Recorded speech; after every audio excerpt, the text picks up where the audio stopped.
So the whole networking piece, I think, is probably the number one thing I've learned over the course of my career is don't be afraid to pick up the phone, ask a question of some other colleague you know, or with email, you just put it out there on a listserv and say, hey, I have a question. I just put one out today even. And I haven't checked my email to see, but I know the last time I put one out, I received an answer from all the MAC directors within 2 hours, which that was a first. That doesn't happen all the time because we all have very busy times at our campus, but the last question I put out must have been an easy one to answer, but I got something back with there. It's also important that we were able to benchmark a lot of our facilities and operations with the MAC, so that information is invaluable, especially with budgeting. We can show how many student employees do we have here versus at other institutions. So that whole piece of don't be afraid to pick up the phone, call a colleague, see what's going on their campus. And when you go to conferences, that's another thing that I learned is the conference isn't always just about going to programs. People say you learn more in the hallways sometimes than you do in the classroom. That is true. Especially as you progress through your career, there is a time where you need to go into that classroom and learn more about what the profession is all about.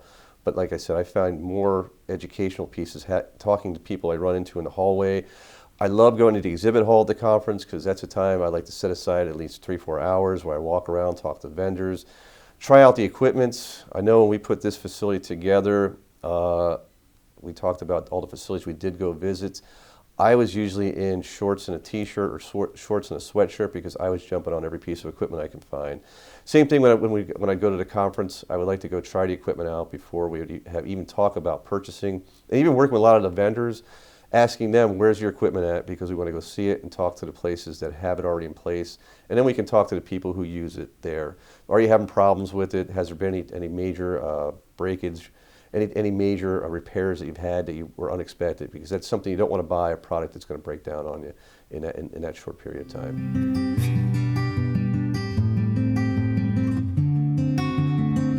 A colleague of mine once said, when you ever have a problem within your job, think of a question that you can research on and maybe you can find a solution to that problem. So that's something we've done in our research projects to say, all right, the most recent one is, the question I always go back to within our profession is, are you doing a good job and how do you know it? And sometimes that's hard to quantify, but one of the key words now in higher education is you have to connect yourself to recruitment and retention.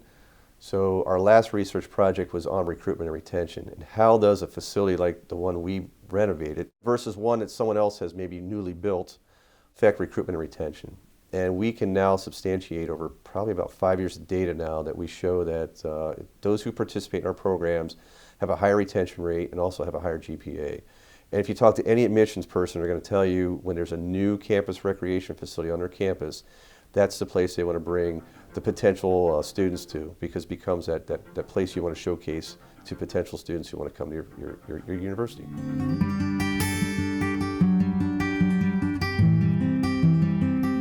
First person I met while working at my job at when I worked at Kutztown University, I picked up the phone and I was looking at the directory. At the time, that's how we found out about people. There was an actual physical directory you had to look at. The internet was not there, believe it or not, and it's hard to believe we didn't have internet back then. But I just looked up what's the closest institution was in the Pennsylvania State higher education system, and I thought, well, wow, Westchester, that sounds like a cool place to go visit maybe. And I looked up, the name and was like somebody, I don't remember the name was in there, but the person on the other end of the phone, I'm like, hey, I'm Steve Kampf from Kutztown University. I'm calling to see what kind of programs you have there. And they were like, oh yeah, and good to hear from you. And I said, wait, you're not Matt, are you? Because Matt was the name whatever, it might have been a different name. It ended up being Steve Gambino, who ended up being a very good colleague, good friend. He just recently retired. But when I was working at Kutztown, I was probably calling him up once a month. And because I was new to the profession and I really didn't know a lot back then, but I learned a lot from Steve and his wisdom. And like I said, we stayed close friends and we did a research project together, and it's worked out well.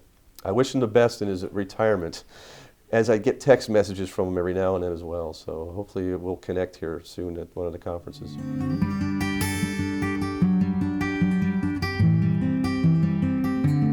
remember going to a conference, it was in New York somewhere, and we were looking to put in some new weight equipment into our fitness center. And they had a little exhibit in the hallway.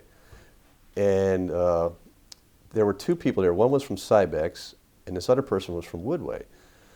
And there was another person, I don't remember where he was from, but I went to the first person, who I don't remember right now, because I didn't buy that equipment because I went to the Cybex person. He said, "Hey, you don't want to buy that stuff. That's junk." And I thought he was like giving me a line of bull. So then I went to the third person from Woodway. He said to me, he goes, "Steve, you don't want to buy that. You want to buy Cybex." And he wasn't even selling the equipment. And he was the Woodway rep. And John Bry, I've been in touch with in the fitness world now for the last 25 years. And he's been a great contact. I don't always buy all of his equipment because I don't always think his equipment is the best. But he's always given me the straight shot on, you know what, this is really a good piece of equipment, or you know what, you don't want to go near that because I'm hearing there's problems with it.